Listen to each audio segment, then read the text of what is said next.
Hello students, स्वागत है आप सभी का आपके अपने यूट्यूब चैनल लर्निंग एरा में।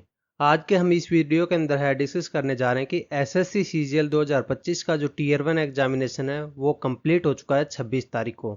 तो 26 तारीख को कंप्लीट हुआ था, पर जो इनका थर्ड शिफ्ट के अंदर एग्जामिनेशन है वो मुंबई सेंटर के अंदर है, वो कैंसिल हो गया था फायर एक्सीडेंट की वजह से। तो इनका एग्जामिनेशन है अब कब होगा, 14 अक्टूबर को इनका री एग्जामिनेशन है कंडक्ट किया जाएगा। पर वो बहुत ही लिमिटेड नंबर ऑफ कैंडिडेट्स हैं। तो मैक्सिमम कैंडिडेट्स की अगर बात करें तो 99% कैंडिडेट्स हैं, उनका एग्जामिनेशन है वो हो चुका है। तो चलिए हम आज इस वीडियो के अंदर डिस्कस करते हैं कि इनका सेफ स्कोर है वो आपको टायर 1 के लिए है, रो मार्क्स के अकॉर्डिंग है, वो कितना रहेगा। क्योंकि नॉर्मलाइजेशन का आप सभी को पता है कि अब की बार है नया फॉर्मूला यूज किया जा रहा है, तो कैसा क्या बिहेव करेगा, और अब की बार है डेटा वगैरह है वो ज़्यादा कलेक्ट नहीं कर पाएंगे, उसके ऊपर भी रेस्ट्रिक्शन रहेगी। तो हम प्रीवियस ईयर्स को यहाँ पर कंपेरिजन में लेते हुए चलेंगे, और अब की बात का यहाँ पर थोड़ा सा आइडिया लेने की कोशिश करें कि 2025 के अंदर है क्या एक्सपेक्टेड कट ऑफ हमें रो मार्क्स के अकॉर्डिंग है वो देखने को मिल सकती है। कि इजी शिफ्ट वालों का कितना अपने को सेफ स्कोर है वो मानना चाहिए, मीडियम शिफ्ट वालों का कितना, और हार्डर शिफ्ट वालों का अपना कितना मानना चाहिए। तो उस हिसाब से हम यहाँ पर डिस्कस करेंगे। तो वीडियो में आगे बढ़ने से पहले हम यहाँ पर एसएससी सीजीएल का कम्पिटिटिव इंडेक्स है वो देख लेते हैं प्रीवियस ईयर्स के कंपेरिजन में। मतलब कितने फॉर्म भरे गए थे कितनी वैकेंसीज के ऊपर। तो आप यहाँ पर डेटा है वो कब से देख पा रहे होंगे, 2016 से लेकर 2025 तक का डेटा है, हमने यहाँ पर आपको टेबलर फॉर्मेट में प्रोवाइड कर दिया है। जिसके अंदर 38 लाख से यहाँ पर स्टार्ट हो रहा है और 28 लाख तक यहाँ पर अब की बार है वो फॉर्म भरे गए हैं। वैकेंसीज की बात करें तो हाईएस्ट वैकेंसीज हमें 2022 में देखने को मिली थी। फिर हमें 24 में अच्छी खासी वैकेंसी थी, 25 में भी अब की बार वैकेंसीज हैं वो 15,000 के अप्रोक्सीमेट यहाँ पर हो चुकी हैं, पर अभी तक ऑफिशियल है वो इतना अनाउंस हुआ है। और भी वैकेंसीज है, जब भी आगे इंक्रीज होंगी तो आपको यहाँ पर फ्यूचर के अंदर है नोटिफाई कर दिया जाएगा। तो अगर हम इसका कंपटीशन इंडेक्स देखें तो 192 है, यहाँ पर आपको लो देखने को मिलेगा। बाकी ईयर्स के कंपैरिजन में आप देख पा रहे होंगे यहाँ पर। अगर हम इसका देखें, ये देखो कि यहाँ पर काफ़ी लो कंपटीशन है वो इंडेक्स आपको देखने को मिला था, क्योंकि 2022 के अंदर अच्छी खासी वैकेंसी 36,000 वैकेंसीज थी, तो इस वजह से 96 है वो आपको देखने को मिला था। पर इससे कोई ज़्यादा मेजर फर्क है वो आपको यहाँ पर नहीं गिरता है। मेन मेजर फर्क होता है पेपर का, एग्जामिनेशन का लेवल। अब इसके अगर हम एग्जामिनेशन के सिस्टम की अगर बात करें तो वो आपका था टीयर 1 एग्जामिनेशन हुआ था, जैसा कि हमने यहाँ पर 2022 में 23 में 24 में प्रीवियस ईयर्स में इसका एग्जामिनेशन देखा था, वैसा ही सेम सिस्टम है हमें यहाँ पर देखने को मिला था। पर अभी जो इनका सीपीओ का नोटिफिकेशन आया है किसका, एसएससी सीपीओ 2025 का, इसके अंदर है इन्होंने सेक्शनल टाइमिंग है वो ऐड कर दी गई है। पर सीजीएल के अंदर है कोई भी सेक्शनल टाइमिंग है वो ऐड नहीं करी गई थी, ना ही टीयर 1 के अंदर। पर सीपीओ के अंदर है दोनों एग्जामिनेशन के अंदर है टाइमिंग ऐड कर दी गई है। तो इसलिए यहाँ पर हमें ये भी देखना जरूरी हो जाता है जो यहाँ पर पेपर का जो पैटर्न है वो कहीं चेंज तो नहीं हुआ था प्रीवियस ईयर्स के कंपैरिजन में। क्योंकि प्रीवियस ईयर से कंपैरिजन करते हुए पहले ही हमें ये देखना जरूरी होता है कि दोनों कंपेरेबल हैं कि भी नहीं। तो उनको कंपेरेबल लाने के लिए पहले हम ये चेक करते हैं कि यहाँ पर दोनों सेम ही हमें 2025 में 24 में और 23 में देखने को मिला था इनका पैटर्न। अभी यहाँ पर हम देख रहे हैं कि 2021 से कट ऑफ, पर आपको ये बात है वो ध्यान में रखनी है कि 2021 से हम कट ऑफ देख रहे हैं तो 21 की कट ऑफ होगी, 22 की होगी, 23 की होगी और ये 24 की होगी। तो इन चारों साल्स में जो नॉर्मलाइजेशन का फॉर्मूला यूज किया है वो अलग है, और 2025 में किया जाने वाला है वो परसेंटाइल बेस्ड नॉर्मलाइज फॉर्मूला है। ये मार्क्स बेस्ड था। इसके अंदर है मार्क्स है, ये मानो कि जैसे 3 कैंडिडेट्स का यहाँ पर लेवल है, एक का इतना है, दूसरे का इतना, 3 का इतना, नॉर्मलाइज करना है तो सभी को ऐसे नॉर्मलाइज किया जाता है, इनका बढ़ा बढ़ा के इतना कर दिया जाता है। पर यहाँ पर परसेंटाइल वाले में ये मानो कि बीच में यहाँ पर लाके इसके घटा दिए इसके बढ़ा दिए, तो अगर रिजल्टेंट एवरेज मार्क्स अगर देखोगे तो वो आपको डिक्रीज मिलेंगे। तो मतलब यहाँ पर मैक्सिमम कैंडिडेट्स के मार्क्स है वो इंक्रीज होते थे पहले वाले में, और अब की बार है यहाँ पर कुछ कैंडिडेट्स के आपको डिक्रीज और कुछ के इंक्रीज है वो देखने को मिलेंगे।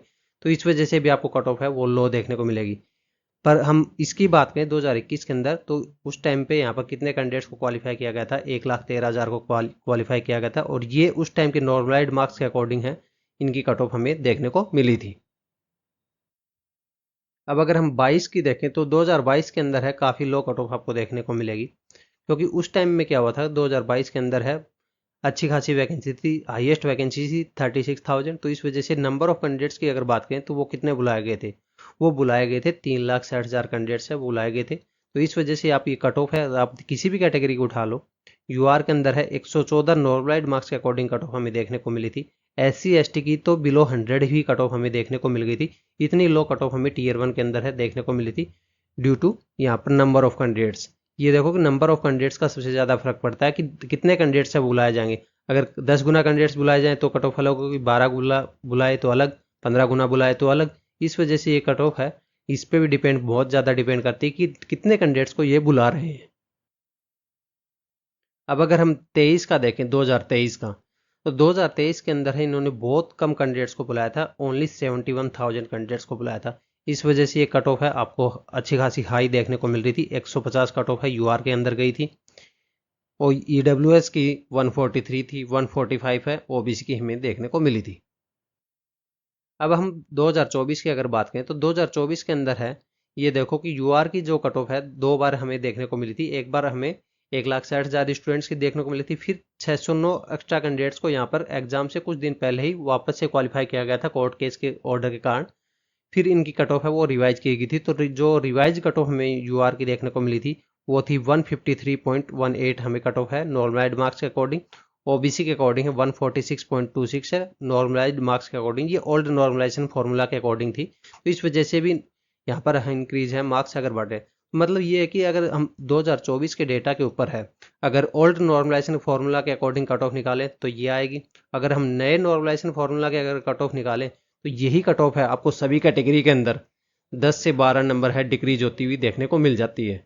इतना इफेक्ट है नए नॉर्मलाइजेशन फार्मूला का आपको देखने को मिलेगा अब की बार है 2025 के अंदर। अब देखते हैं कि हम 2025 का अभी जो नोटिफिकेशन आया था तो उसके अंदर इन्होंने वैकेंसीज है 14582 है इतनी रिपोर्ट करी थी। पर बहुत सारे डिपार्टमेंट्स हैं जिनकी वैकेंसियाँ जो रिपोर्ट नहीं होती हैं, लेट रिपोर्ट होती हैं, वो बाद में आके ऐड होती हैं। तो ये मानो कि आराम से 15,000 प्लस में वैकेंसीज हैं, ये हमें देखने को मिल जाएंगी जब यहाँ पर फाइनल इस एसएससी का पूरा एग्जाम है सीजीएल का हमें कंप्लीट होता हुआ देखने को मिलेगा। तो अभी इनकी ऑफिशियल नोटिफिकेशन है वो आना जरूरी नहीं है। अभी हमें ये टेंटेटिव वैकेंसीज मिली है। टेंटेटिव का मतलब ये होता है लगभग अप्रोक्सीमेट है। इसको आप इस वर्ड को ऐसे ही समझ सकते हो क्योंकि ये सर्टेन नहीं होता, बाद में वैकेंसीज हैं इंक्रीज और डिक्रीज है दोनों हो सकती हैं। पर मोस्ट प्रोबेबली आपको यहाँ पर वैकेंसीज है इंक्रीज होती हुई ही देखने को मिलेंगी अब की बार 2025 के अंदर। तो हम एक बार है वैकेंसीज का जो ट्रेंड है वो भी हम देख लेते हैं। वैकेंसीज का ट्रेंड हम 2016 से लेके 2025 तक का यहाँ पर देखेंगे। तो 2016 के अंदर बात करें तो 10,600 वैकेंसी थी, फिर 8,000 हमें देखने को मिली, 11,000, 8,000, 7,000, 7,000। फिर हमें ये देखो कि वैकेंसीज हैं किस टाइप से यहाँ पर वेरी करें, 7,000, 8,000, 10,000। 2022 के अंदर हमें डायरेक्ट ही 36,000 वैकेंसीज हैं वो देखने को मिली थी। फिर 23 के अंदर बहुत ही लो वैकेंसीज हमें देखने को मिली थी, 7,800 वैकेंसीज थी। फिर 24 के अंदर हमें ठीक ठाक वैकेंसीज 17,700 देखने को मिली थी। और अब की बार है अभी तक वैकेंसीज है जो रिपोर्ट हुई हैं वो अप्रोक्सीमेटली यहाँ पर आपको 14,500 है वैकेंसीज हैं अभी तक रिपोर्ट हुई। तो वैकेंसीज का ट्रेंड है पिछले, मतलब ये मानो कि यहाँ पर 2 साल से अच्छी खासी वैकेंसीज हैं। 23 में थोड़ी कम वैकेंसी थी, 22 में भी अच्छी खासी वैकेंसीज हैं वो आपको देखने को मिल रही है। नहीं तो उससे पहले की अगर आप वैकेंसीज देखोगे तो काफ़ी लो वैकेंसीज हैं वो आपको देखने को मिलती थी। अब हम देखते हैं कि नंबर ऑफ कैंडिडेट्स हैं जो कि टीयर 1 के अंदर है क्वालिफाइड किए जाते हैं, उनका एक बार कंपैरिजन है वो देख लेते हैं कि जो नेक्स्ट स्टेज आपका टीयर 2 एग्जामिनेशन होने वाला है जिसको हम मेंस एग्जामिनेशन भी बोलते हैं, तो उसके लिए कितने कैंडिडेट्स को यहाँ पर ये बुलाए हैं। 2018 के अंदर है इन्होंने 1.5 लाख कैंडिडेट्स को बुलाया था। फिर 2019 के अंदर 1,25,000 को, 20 के अंदर है 1,14,000 को, 21 के अंदर है 1,13,000 को, 22 के अंदर है 3,60,000 को, क्योंकि इस टाइम पे सबसे हाईएस्ट वैकेंसीज हमें देखने को मिली थी। 23 के अंदर सबसे लोएस्ट कैंडिडेट्स है ये इनको बुलाया गया था क्योंकि वैकेंसीज है बहुत कम थी। 24 के अंदर बात करें तो 1,65,000 कैंडिडेट्स है इनको यहाँ पर बुलाया गया था।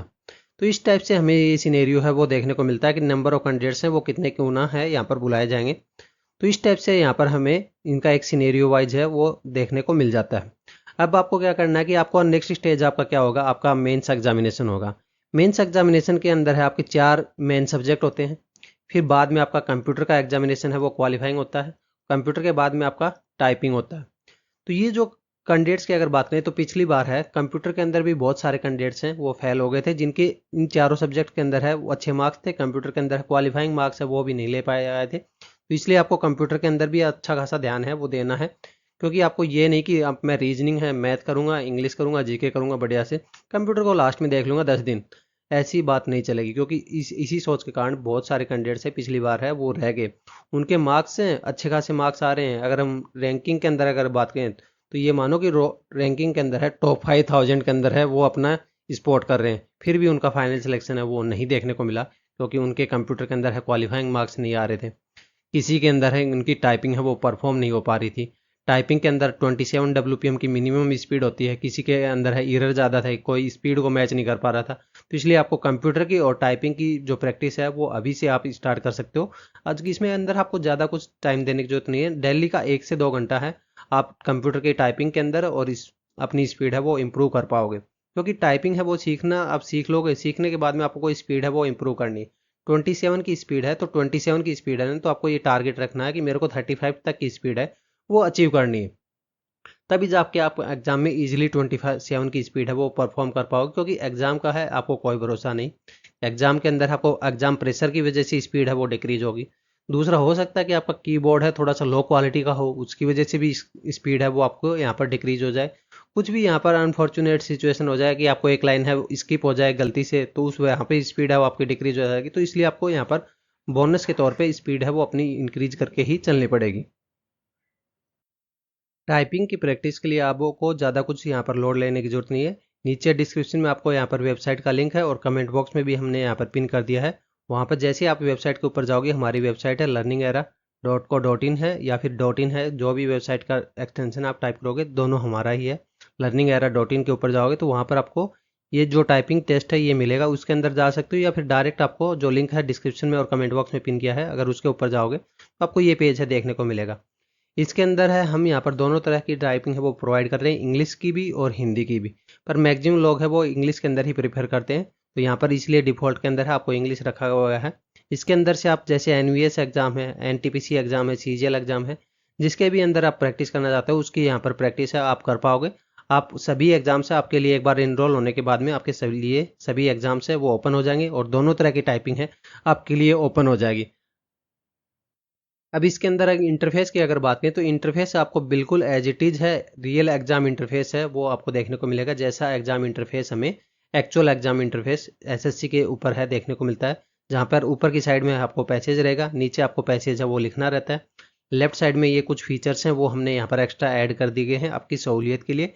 ये फीचर्स हैं आपको एक्चुअल एग्जाम में नहीं देखने को मिलेंगे। टाइम मोड है, जैसे आपको 5 मिनट की टाइपिंग करनी है, 10 मिनट की करनी है, 15 मिनट की करनी है, उस हिसाब से सेलेक्ट कर सकते हो, या फिर वर्ड मोड रहता है वर्ड के अकॉर्डिंग कर सकते हो।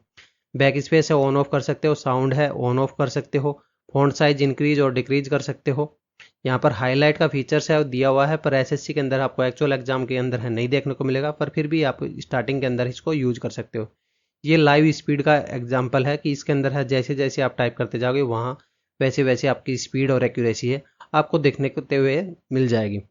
ये सबमिट का बटन है, सबमिट का बटन है ऑटो सबमिट में हो जाएगा, जैसे आपका टाइम या फिर वर्ड लिमिट है वो एग्जॉस्ट हो जाती है तो ऑटो सबमिट हो जाएगा, या फिर इसको मैनुअली अगर आप पहले ही सबमिट करना चाहते हो तो पहले भी सबमिट कर सकते हो। ये जो फीचर्स हैं सारे के सारे सेम फीचर्स हैं आपको हिंदी टाइपिंग के अंदर भी देखने को मिलेंगे। बस हिंदी टाइपिंग के अंदर है कीबोर्ड का थोड़ा सा इशू होता है, फ़ॉन्ट का लेआउट का, तो इस वजह से हमने यहाँ पर एक्स्ट्रा 3 फ़ॉन्ट है वो ऐड कर दिए गए हैं कि आपको अगर मंगल इंस्क्रिप्शन के अंदर टाइपिंग करनी है तो इसको सेलेक्ट कर लो, कृति के अंदर करनी है तो इसको सेलेक्ट कर लो, गेल के अंदर करनी है तो इसको सेलेक्ट कर लो। क्योंकि इंग्लिश के अंदर तो है QWERTY क्वार्टरी कीबोर्ड है बोलते हैं जिसको सभी, वो ही यहाँ पर डिफ़ॉल्ट है सेलेक्ट रहता है, और उसी के ऊपर है ये मान सकते हो कि 99.9% लोग हैं जो टाइपिंग करते हैं इंग्लिश के अंदर है वो इसी कीबोर्ड के ऊपर है करते हैं। तो इसलिए इंग्लिश के अंदर है तो कोई कीबोर्ड देने का यहाँ पर क्वेश्चन ही नहीं उठता। क्वेश्चन हिंदी के ही लिए ही उठता है कि हिंदी के अंदर है कौन से कीबोर्ड के ऊपर है वो प्रैक्टिस की जाए। तो अभी जाके अपनी टाइपिंग की प्रैक्टिस है वो स्टार्ट कर सकते हैं आप। तो अब हम देखते हैं कि जो हार्ड शिफ्ट है उनके अंदर है क्या एक्सपेक्टेड कट ऑफ हमें देखने को मिल सकती है, एक्सपेक्टेड सेफ स्कोर है उनके लिए क्या रहेगा टीयर 1 के लिए। ये हम रॉ मार्क्स के अकॉर्डिंग है बता रहे हैं कि रॉ मार्क्स के अकॉर्डिंग बता रहे हैं, क्योंकि अभी जो मार्क्स आएंगे फिर उसके अंदर है थोड़े क्वेश्चन गलत होंगे, इनके जरूर होंगे, उनकी वजह से बोनस मार्क्स मिलेगा, तब यहाँ पर इंक्रीमेंट है हमें देखने को मिलेगा कट ऑफ की वजह से। फिर थोड़ा बहुत है हमें यहाँ पर नॉर्मलाइजेशन की वजह से भी इंक्रीमेंट है वो देखने को मिलेगा।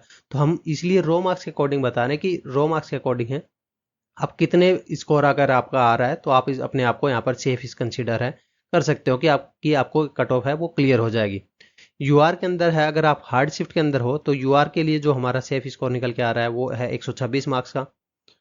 अगर हम ओबीसी का देखें तो 123 मार्क्स का, EWS का भी आपको सेम ही देखने को मिलेगा, थोड़ा सा ही डिफरेंस है आपको देखने को मिलेगा 122 मार्क्स का। SC और ST का है वो आपको 104 और 96 का यहाँ पर रो स्कोर है, इनको कंसीडर कर सकते हैं। ये हम हार्ड शिफ्ट की यहाँ पर बात कर रहे हैं कि यहाँ पर अगर आपकी हार्ड शिफ्ट आई थी तो आपको इतना मार्क्स है यहाँ पर आपको कंसीडर करते हुए चलना है कि रो मार्क्स है अगर मेरा इतना मार्क्स या फिर इससे ज़्यादा आ रहा है तो मैं यहाँ पर आपको क्वालिफाई कर जाऊंगा एग्जाम को। यहाँ पर टियर 1 के अंदर है, ये एक्सपेक्टेड मार्क्स के अकॉर्डिंग है यहाँ पर रहता है, क्योंकि अभी एक्चुअल मार्क्स है वो तो किसी को भी नहीं पता है, पर कैंडिडेट्स को फिर भी एक इंटरनल फील हो जाती है कि यहाँ पर मेरे अप्रोक्सीमेट है कितने मार्क्स है वो बनने वाले हैं, क्योंकि उसके अंदर है कोई ज़्यादा डिफरेंस है वो नहीं होता। जेन्युइन कैंडिडेट्स होते हैं उनको अपने मार्क्स से वैसे ही एग्जाम दे के आते हैं, तभी अपने को आपको रियलाइज हो जाते हैं थोड़ा बहुत फ्लक्चुएशन है उसके अंदर है, वो तो सभी का ही देखने को मिलता है।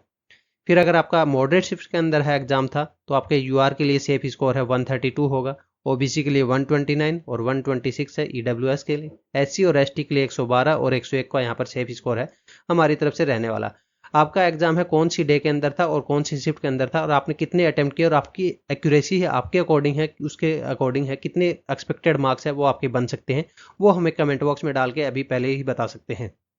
अगर हम ईजी शिफ्ट की अगर बात करें तो ईजी शिफ्ट वाले हैं उनको यहाँ पर सेफ स्कोर है 138 प्लस में। अगर आपके बन रहे हैं, आप सोच रहे हो कि इतना मेरा स्कोर हो जाएगा, तो आप अपने आप को यहाँ पर थोड़ा सा सेफर साइड में कंसिडर कर सकते हो कि मैं यहाँ पर टियर 1 है वो उसको क्वालिफाई कर जाऊंगा। क्योंकि अभी टियर 1 को क्वालिफाई करना इसलिए ज़रूरी हो जाता है क्योंकि इसके बाद में आप मेंस एग्जाम है वो दे पाओगे, और मेंस एग्जाम के अंदर आपके मार्क्स है टियर 1 के मार्क्स है वो इंक्लूड नहीं होते हैं। एससी और एसटी की जो अगर हम सेफ स्कोर की बात करें तो वो निकल के आता है 118 और 106 का यहाँ पर कंसिडर किया जा रहा है।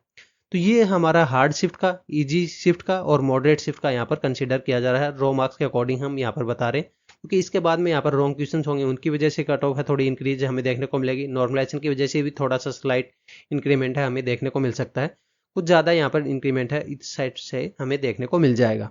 तो आपके यहाँ पर कौन सी शिफ्ट के अंदर एग्जाम था और आपके यहाँ पर कितने अटेम्प्ट किए और कितने एक्सपेक्टेड मार्क्स हैं आपके अकॉर्डिंग है अपने बन सकते हैं सब्जेक्ट वाइज, वो हमें कमेंट बॉक्स में डाल के बता सकते हैं। और आपकी अभी टाइपिंग स्पीड है वो क्या बन रही है वो भी अपनी शेयर कर सकते हो। और अभी आपने डेमो है टाइपिंग के लिए आप जाके ले सकते हो, डेमो भी अवेलेबल फ्री है। अगर आपको पसंद आया तो यहाँ पर सब्सक्रिप्शन बेस के ऊपर है, अपनी टाइपिंग स्पीड है वो डेली के बेस पे आप इंक्रीज कर पाओगे, क्योंकि उसके अंदर आपको प्रीवियस ईयर्स के जो पेपर्स हैं टाइपिंग के अंदर है एसएससी के आए हुए पेपर्स हैं उनके ऊपर भी यहाँ पर आप अपना हाथ जमा पाओगे, तो उससे आपको एक वर्ड है ईजी हो जाएगा। जैसे मतलब आप ये सोचो कि आप एक पैसेज है, उस पैसेज को आपने एक बार टाइप किया, 2 बार टाइप किया, 3 बार टाइप किया, अब उसी पैसेज को आपने 5वीं बार अगर टाइप करोगे तो आपकी स्पीड है ऑटोमेटिकली इंक्रीज होती हुई आएगी, क्योंकि आपको माइंड को प्रैक्टिस हो जाएगी उन वर्ड्स को यहाँ पर रिदम के अंदर है लिखने की। तो एसएससी जिस टाइप के यहाँ पर पैसेज पूछता है, अगर आप उसी टाइप के पैसेजेस के ऊपर है प्रैक्टिस करोगे तो आपके मोर चांसेज होंगे कि आप उनको जैसे ही यहाँ पर आपको कोई डिफिकल्ट वर्ड है वो फील नहीं होगा एग्जाम के अंदर है। क्योंकि एग्जाम के अंदर किसी की भी टाइपिंग हो, कोई भी कितना भी अच्छा टाइप राइटर हो, उसकी स्पीड है कभी भी स्मूथली नहीं होती है। मतलब कि हर एक वर्ड के अंदर, हर एक सेंटेंस के अंदर किसी की भी सेम स्पीड नहीं होती है। जैसे कोई डिफिकल्ट वर्ड आता है तो वो उसकी स्पीड भी गिरती है, जैसे आपकी स्पीड भी गिरेगी। तो इसलिए आपको उनको डिफिकल्ट वर्ड को ईजी बनाना है, क्योंकि आपको प्रैक्टिस है एसएससी जिस टाइप की वर्ड है पूछता है टाइपिंग के अंदर है उसी टाइप के वर्ड्स के ऊपर आपको प्रैक्टिस करते हुए चलना है। अगर ये वीडियो आपको पसंद आया तो वीडियो को लाइक करें, हाइप करें और चैनल को सब्सक्राइब करें। और इसके अलावा अगर आपकी कोई क्वेरी है तो आपके लिए कमेंट बॉक्स ओपन है, वहाँ पे डाल सकते हैं। वीडियो को लाइक और हाइप करने के लिए यहाँ पर आपको फ्री ऑफ कॉस्ट होता है यूट्यूब की तरफ से, जैसे लाइक होता है वैसे ही हाइप है, यूट्यूब का नया फीचर है। अगर वीडियो को हाइप करोगे तो हमें और मोटिवेशन मिलेगा एसएससी सीजीएल के ऊपर है, ऐसा ही इंटरेस्टिंग वे के अंदर है आपको कंटेंट और एनालिटिकल व्यू के अंदर है प्रेजेंट करने के लिए। थैंक्स फॉर वॉचिंग, मिलते हैं नेक्स्ट वीडियो के अंदर, तब तक के लिए धन्यवाद।